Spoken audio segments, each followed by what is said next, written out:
You're listening to the Flame Central Podcast, your home for Liberty University athletics. Hello and welcome inside our new Flame Central Podcast studios. If you're listening right now, you need to head over to YouTube because we have a new look you can watch. And who doesn't want to watch us? I mean, you know what I mean? Like, it just adds that much more. Go to the YouTube. Go to the YouTube. Okay, we have a lot to break down in this game. Again, could I say one thing? I don't want to interrupt, but I'm going you to. just did. Let's just get this out of the way first. Let's just be honest. Let's get this out of the way first. Nothing has changed with the actual podcast, just the look of it. We are the Flame Central Podcast, powered by Alcova Mortgage. Bam. That's right.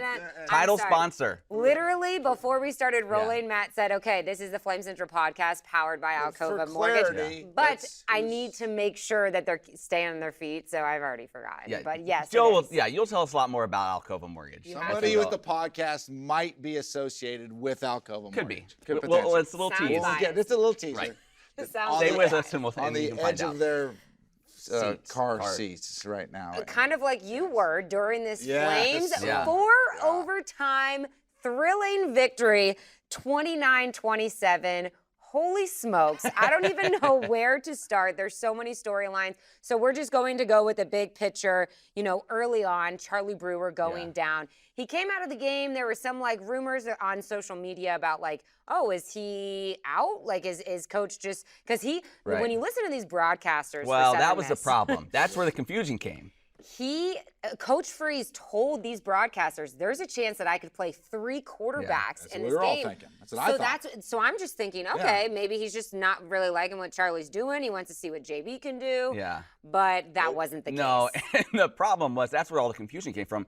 The broadcasters apparently didn't have internet in their studio because well, I'm just saying that. That's just a guess. I don't know.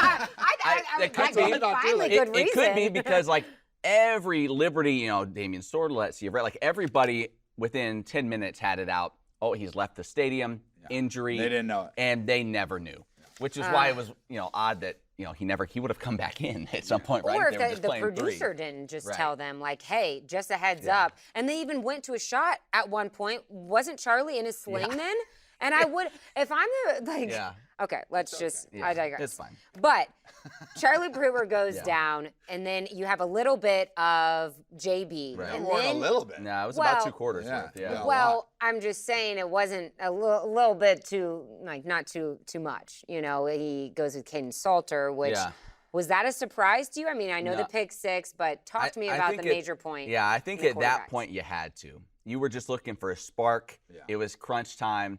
JB was struggling, 7 of 18 passing, and he was a guy that was sub 50% completion rate the season before, last season as well when he got opportunity out there. You just had the interception. You're looking for a spark. What was the score after the interception? Down 7. I think it was 17-10, I believe. After the interception? 6, yeah. So 17-10. So you're in the fourth quarter. So in the fourth quarter, down 7. Yeah. You hand it off to Salter. Yeah. Listen, props to this kid. They always talk about, in baseball, being a pinch hitter is the toughest job there is. You're coming in cold, clutch moment, and you have to produce. It's kind of like the situation Salter's in. You come in, you haven't played really almost ever in your career. You had one game against UMass that was a laugher.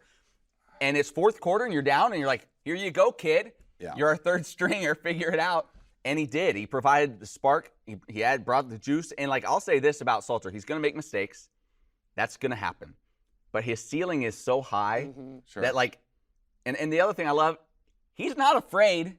And that may be the best thing you can say about him. He threw that interception in the end zone where he underthrew the ball. He had a receiver open in the back corner.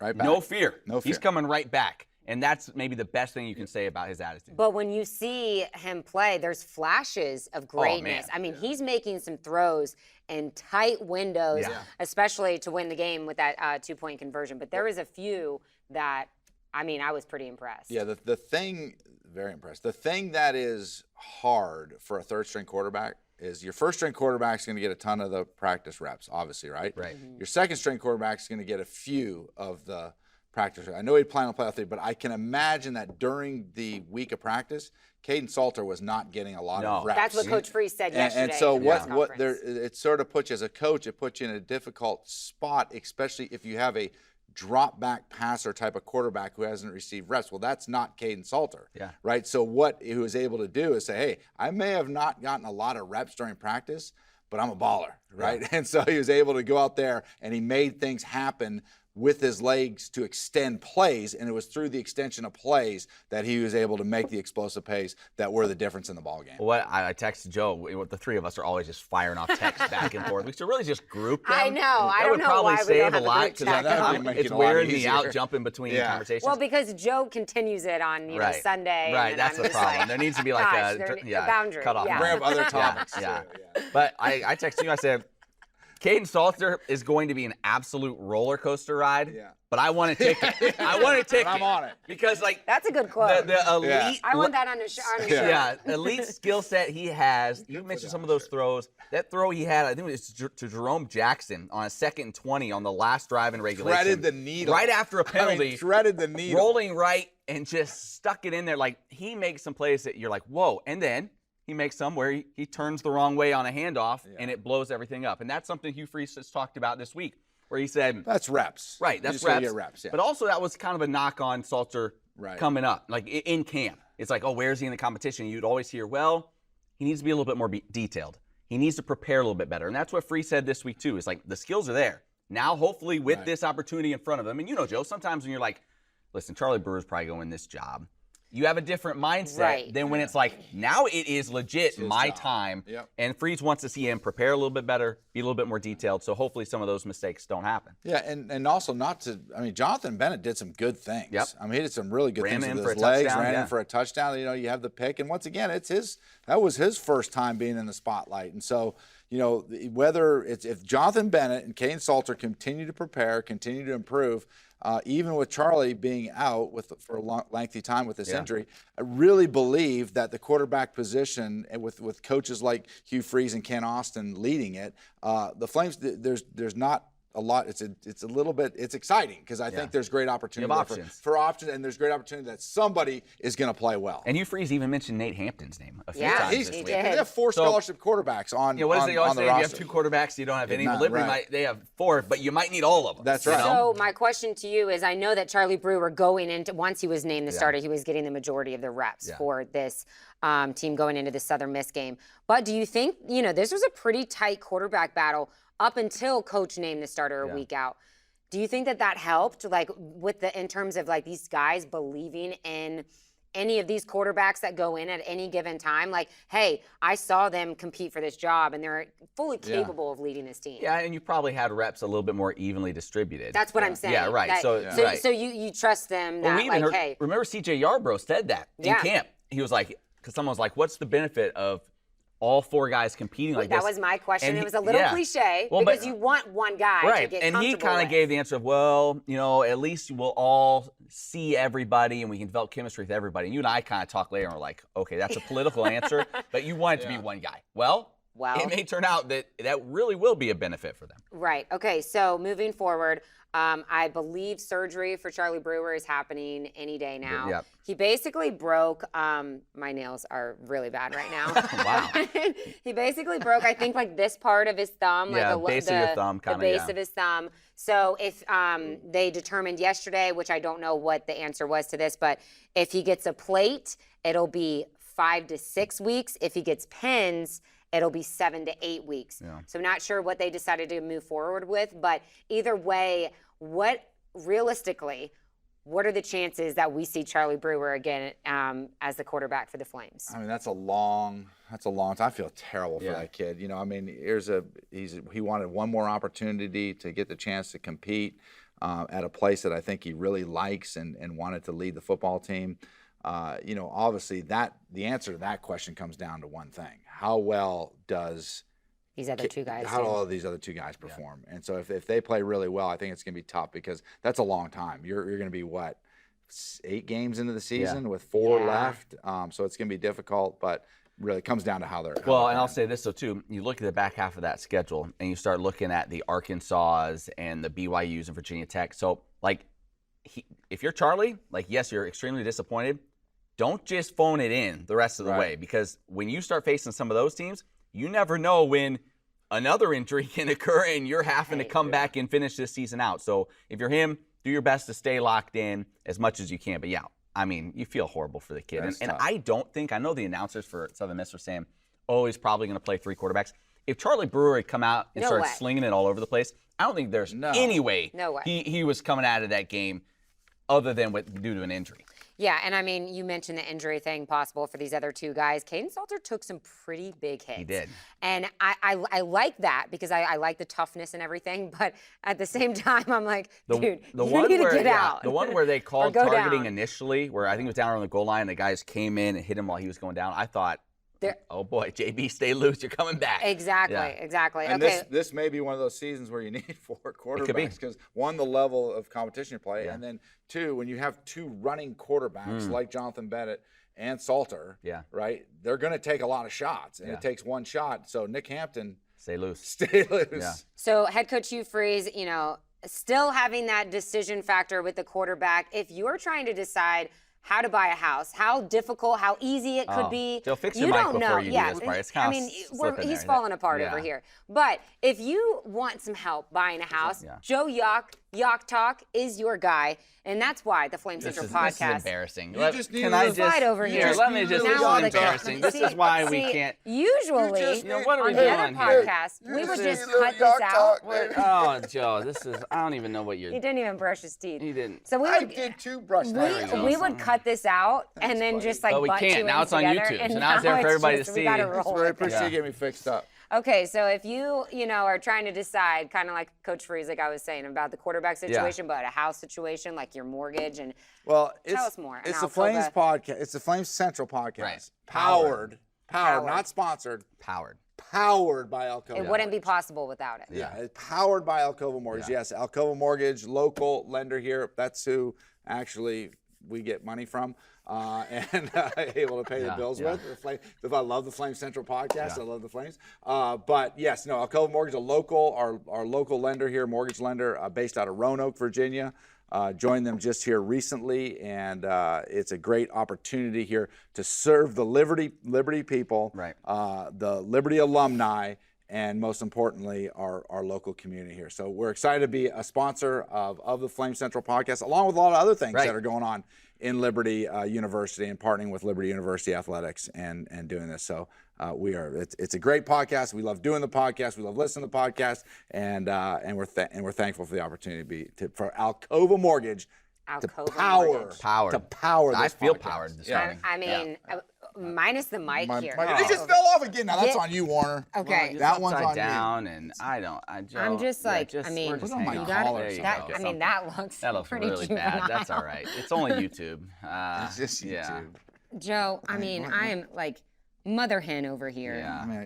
I don't know. What is going? Oh, okay. There we go. First time on Something like TV. that. Sorry, Yeah, guys. this All is right, rolling around. Okay, Alcova Mortgage. Don't forget it. Reach out to Joe Yock. Joe He's Yock all take over care of social you. media. Yeah, And his microphone. And his microphone. Okay, like I mentioned, a lot more storylines going on in this ball game. The defense. Holy smokes. Yeah. Second time I've used holy smokes Yeah, today. that's so two holy smokes if you're that's keeping a track at big home. If deal. you're scoring at home. It's getting really spiritual. Yeah. I know, and we'll get to this, our bold prediction. No. Could I hold say it on. right now? Bold prediction. Yeah. I said 4 turnovers. They had that by the halftime. That's insane. Yeah. That was a good bold What was it? prediction. And then more turnovers in one game than they had until the 6th game last year. Or they didn't get 5 turnovers, or 4 even, I think maybe it was. and I can't remember. 4 or 5 until the 6th game of the season. That's insane. Just to confirm, Emily, how many touchdowns does Demario Douglas have? Go ahead and confirm that. I thought you said C.J. Yarbrough. How many touchdowns does Demario Douglas have? You didn't say. Demario Douglas for 2 touchdowns. You wrote it down, Matt. C.J. Yarbrough. We have got to find a producer. I I don't said think Demario that. Douglas 2 touchdowns. Abby, We'll review you're the gonna tape. Abby Yeah. Shaw. She's one of our swimmers here at Liberty that Go went to Abby. nationals, and she is helping out with us this semester. So I might turn her into the producer because you know the the wheels are falling off over here. Okay, highest turnover total since 2012. When you look at this defense, I mean, it definitely kept them in the game. I mean, without this, take my notes, Joe. I'm just gonna see this one thing. What stood out to you the most, or if it's a specific player stood out to you the most? Well, I mean, the thing that by far stood out the most was the adversity that Liberty's defense came over after they had a big play and the ball down on 1 or 2 yard line. The goal line stand early in the game. Darrell Johnson played out of his mind. And the goal line stand that they had on that drive was huge. You don't see that, especially in this day of college where teams spread each other out, and it's hard to stop a 1 or 2 yard run. And for them to get that goal line stand was huge. And then, then obviously Kendy Charles at the end of the game to stuff the 2-point conversion was big. But the turnovers and I think the play of, and you had said it, is of Mike Smith, the middle linebacker, had a great game with his interception. And so the defense overall, was played really, really well. But the turnovers down on the goal line were critical, and obviously the stop. That's what Coach Freeze mentioned in his press conference yesterday. But one thing that he pointed out that he wants to see improve on this defense are giving up those explosive plays. I believe there were 5, maybe 6 explosive plays. What is the reason for those big explosive plays that they gave up? Well, number one, this was a bizarre game. You were all of a sudden going up against a team that elected not to use a quarterback. Yeah. You don't prepare for that. And so you're facing Frank Gore Jr.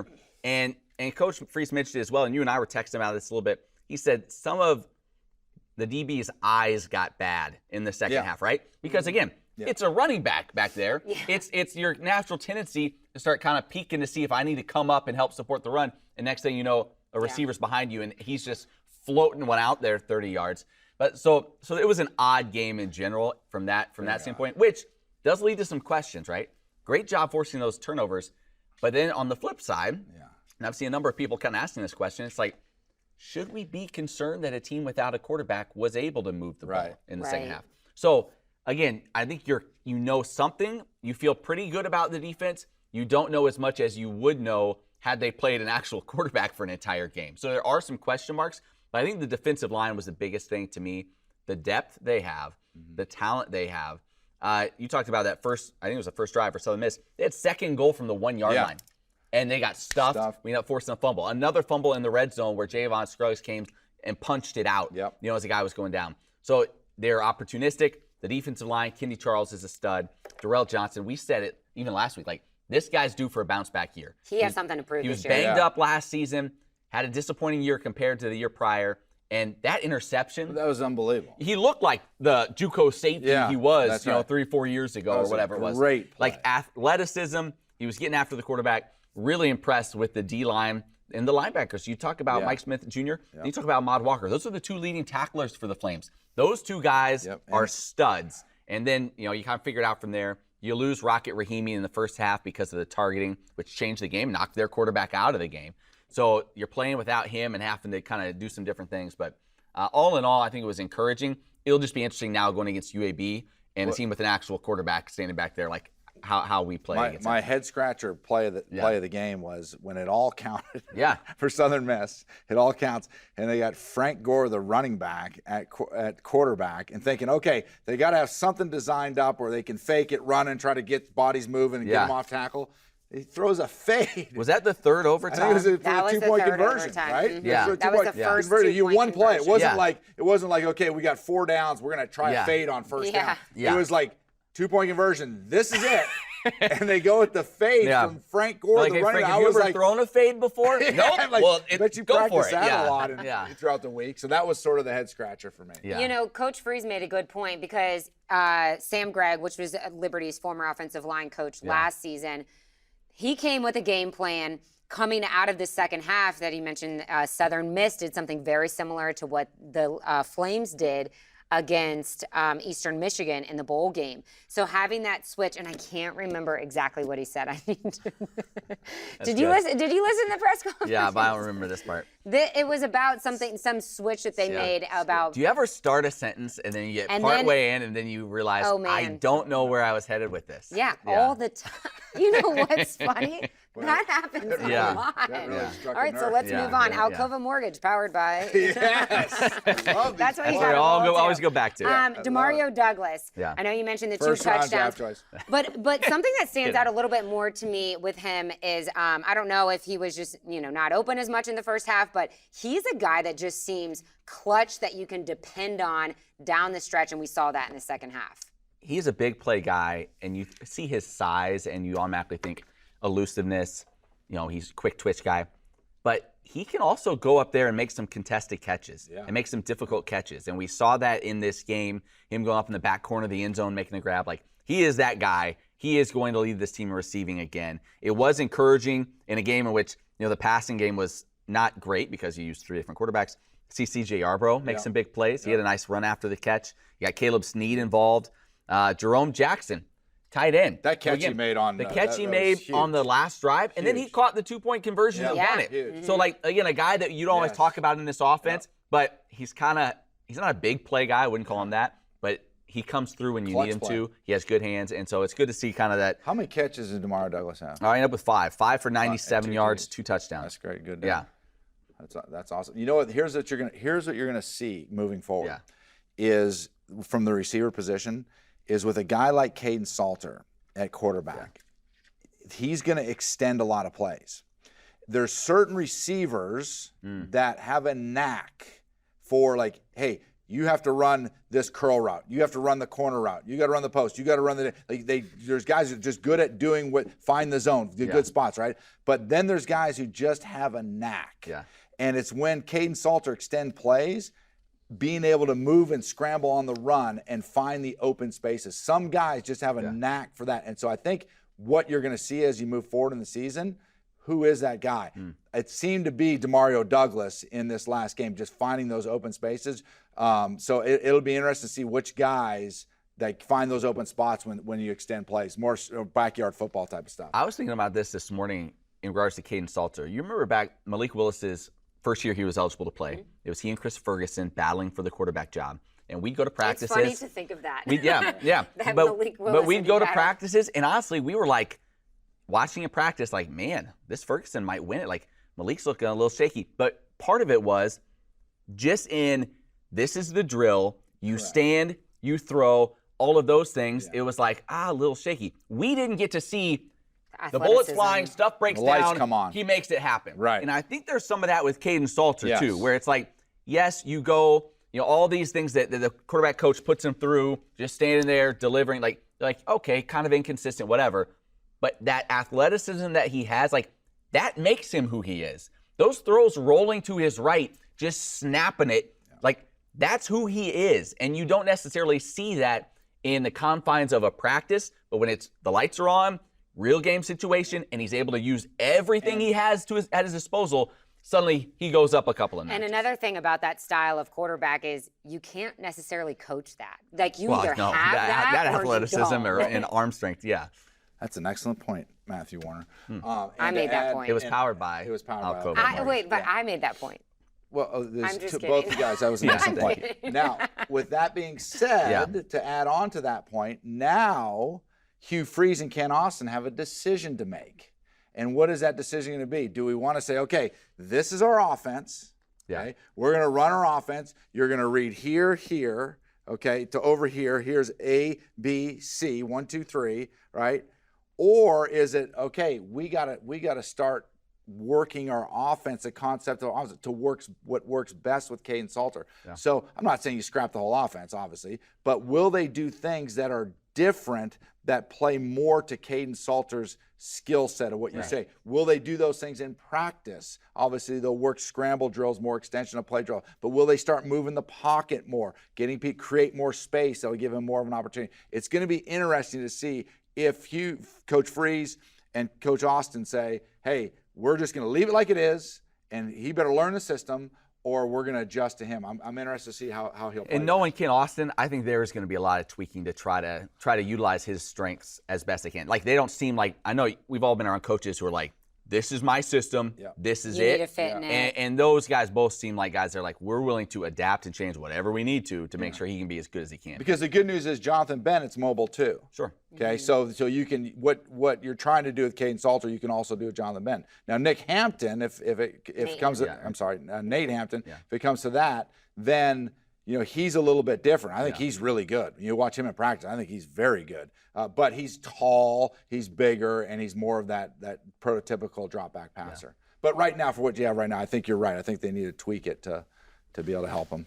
One concern I have coming out of this game is, and Coach Freeze mentioned it in his press conference, short yardage situations. And that's why, honestly, I've totally forgot about, by the way, the 2-point conversion rule in the third overtime. Totally forgot about that. Don't like it because I do think it really slants toward, if you're a team that's good in short yardage, like, you have a huge advantage in that condensed area. Right. But whatever. But short yards, we saw a couple of times where Liberty got stopped in short yard situations. And who are they turning to in those spots? Salter, not a big guy.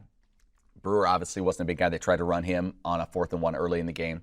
Your running backs, both not Smaller. big bangers. Like maybe a Malik Caper, I know he's been a little bit dinged up, can be that guy that can get you that hard yard. But, like, that's something that I'm watching closely going forward. Like, how do they convert those opportunities? Because we know Freeze likes to be aggressive on 4th down. And I love that. But if you're going to do it, you need to make sure you have the guys that can get you those hard yards, and that's something to watch moving forward. I mean, they weren't great on 3rd down either, like those 3rd and short situations. Coach Freeze really, really had great praise to say about how much better Southern Miss was on defense, especially the front 7. They were stout. Yeah. Like, they've improved a lot defensively. All right, well, moving forward, thoughts and prayers to Charlie Brewer. Sure. That's been so tough. When I talked to Ken Austin yesterday, at the football center, he said he's, pretty chill, even keel, like he's not going to be too high, too low. He actually compared him to Malik in that sense of like, he's just kind of even. But Coach Freese did say in the press conference that he was pretty upset. Oh, yeah. I mean, I just cannot imagine. You think, like, he came here in spring. Is there not a medical red shirt that you can do? Because I know he used a red shirt for Utah. But can you use a medical red shirt? What year is he on? Is this 6? 17? I don't know. I don't know the details on that. We got COVID years. I know. It'd be a very slim chance, but just not ideal. Okay, moving forward to this UAB. Coach Freese said, they go in as underdogs. I don't know what the spread is. 6.5 points. 6.5 is what I saw last, Yeah, so Coach Freese mentioning, I love being an underdog. Liberty's coming in, night game here at the Mountain, and you're coming in as an underdog.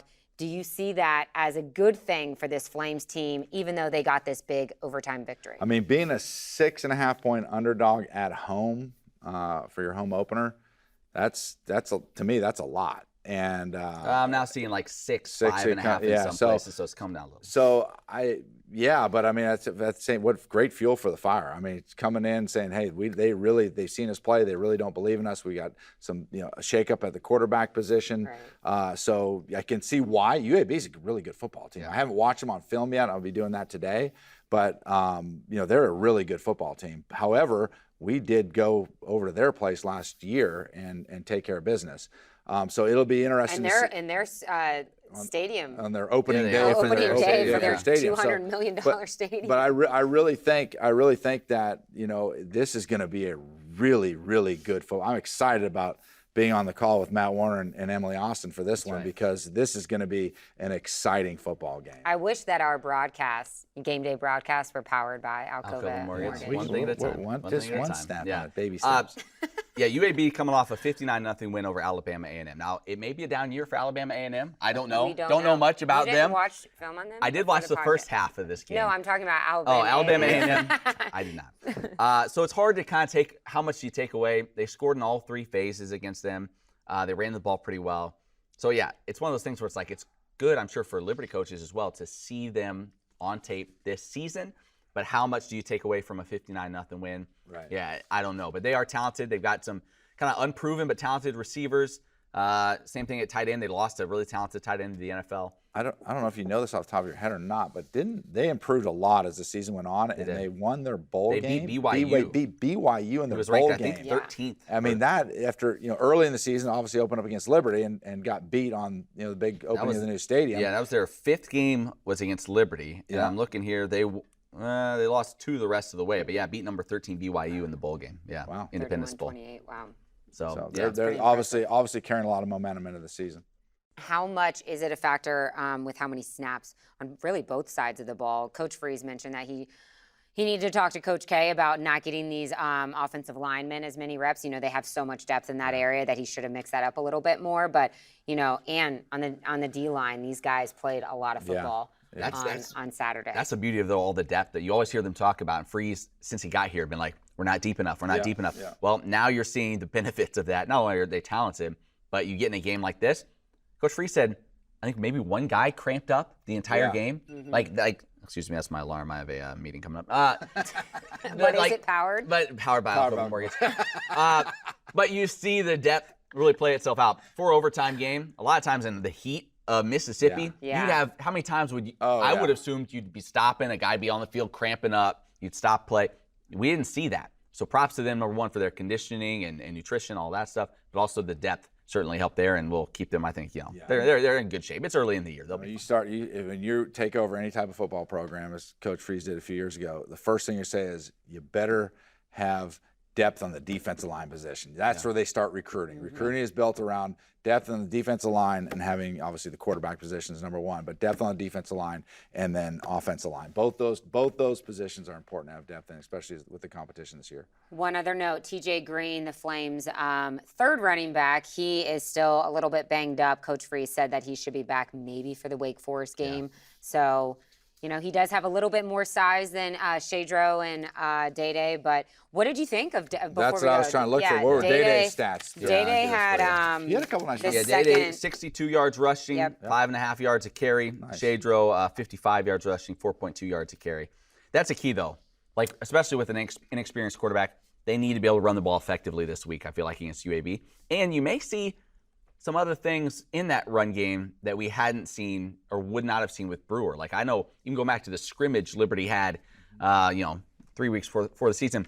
They had Salter run a little option. Now, he pitched it behind the back a couple of yards and it rolled away. But, like, you saw that. So you may see some other things in the run game with Salter in there and to try to get these backs going as well. Yeah, Coach Freeze has been very vocal about getting this run game going this season for sure. Anything else you got before we get to the Flames fantasy? Do you know the Flames fantasy points? I haven't told you yet. I mean, I don't know them, but I know I did pretty well. All right, you want to hear it? Yeah, I wanna Yeah, hear it. let's just All go right, ahead Flames and get to it. Fantasy League. It's we each Flames have 5 Fantasy League, players. powered by Alcova Powered Mortgage. by Alcova Mortgage. We each have 5 players, 3 offense, 2 defense. We score it like normal fantasy football. Here we are, week 1. Joe leading the way after week 1. 40.1 points. Get out of here. His big week was Demario Douglas, 24.5, obviously. Also 6.5 from Javon Scruggs, but Demario carried the load. Yeah. Emily, 36.1. Whoa, you're not so far she's off. 4 points Listen behind. Darrell Johnson, 22.5 points. my goodness, I actually that's text right. Matt His interception, during the yeah. game. I'm like, wait, after he had that interception, I go, do I have Darrell? I think I have Darrell. Do I have Darrell? Which, by the way, I missed the interception. I was in the yard killing a snake at that time. I know. Did I tell you I'm that like, part? no. I'm I watching don't the game. Wife's letting the dog out. All of a sudden, you hear all these Crocodile Hunter. people Snake, screaming. I had to run outside, grab the shovel, chop the head off, sling it over the fence, Wait. come back in, Don't- and I see Liberty kicking a Was field it goal, and I'm like, poisonous? what?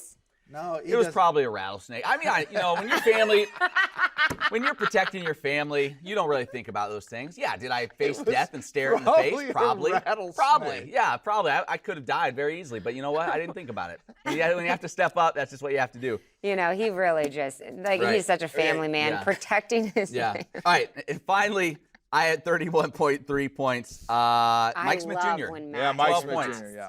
He had a good game for me. He was the one guy that did. Ahmad Walker was solid as well. I So don't pretty even close, though. care who wins. Yeah. I just don't want Matt I to know. win. That is I a lot of truth I to know. I that. feel statement. it. Emily Austin, there's a lot of truth. Is the trophy going to be powered by Alcova? And You know what? I'm going to say yes. The trophy is powered by Alcova, but his fantasy football arrogance is nauseating. It's nauseating. horrible. I know Horrible. people compare me all the time to Tom Brady, and this is probably why, because we everyone go. just It's hates disgusting. the success that I constantly have. So I get it, Tom. I get it. All right, last question. The penalties on, really all three exactly. phases. It's early in the season. Is that? I was just going to say, is that it's just early. because it's early? You got to and- clean it up. But it's early in the season. That stuff happens. But those are, as they like to say in the coaching world, those are teachable moments. Yeah. Okay. Yeah. So All right. they'll clean Bold that predictions? Before we get to bold predictions, bold predictions one would be thing tough. that you want to see this Flames team improve on the most against UAB, or where they need to step up the most. Short. It's the short yardage thing. Yeah. Like, you got to be able to convert in short yardage. Okay. Yeah, I would say if you're gonna play man coverage, then you have to you have to reduce the amount of explosive plays. Yeah. Yeah, that'd be. But it's tough. I mean, that's play got beat on down the sidelines. It's their guys are playing pitch and catch too, so they have good players also. So it's tough. Guys, I'm fired up for this This would be a game. great game. Night kick 6 and o'clock. Oh yeah, a 6 o'clock and kick. it's America's broadcast team on That's the right. call. Okay, not so- just your Reuniting. regular. So but we need you to come to Williams Stadium, Right, and they have cabanas at Williams Stadium now. at the cabana, the Coco Cabana. That was not powered by Alcova Mortgage. Just No, to be that clear. was. Yeah, That was. I yeah, don't want any part yeah. in that. Music and fun. Okay. So if you're going to come out Yeah. to the game, you definitely have to be watching our America's Sure, on the broadcast phone, team yeah. on Yeah. ESPN Plus Yeah. because we are going should to. put TVs we're up in going the to take it cabana. up another level this year Oh, on the yeah, it's broadcast going- for sure. it's I'm pumped up. Okay, Matt. You Bold gotta get prediction. to Yeah, I got to get run across campus. Bold prediction. Caden Salter, 50-plus yard run in this game. Whoa. I'm writing it down right now so I don't yeah, forget. you wrote it down. You write it down every week. I know, and but then I you lose throw the paper Yeah, away. I know. I need to stop doing that. Yeah. You go next. Okay, Emily, no, go next. you. Well, okay, you want me to go next? Okay, my bold prediction is that Demario Douglas follows up his 2-touchdown game with another 2 touchdowns in this game. Oh wow, that is so bold. That is bold. That's 4 super risky. Yeah, actually it is. Emily, Okay, I'm going.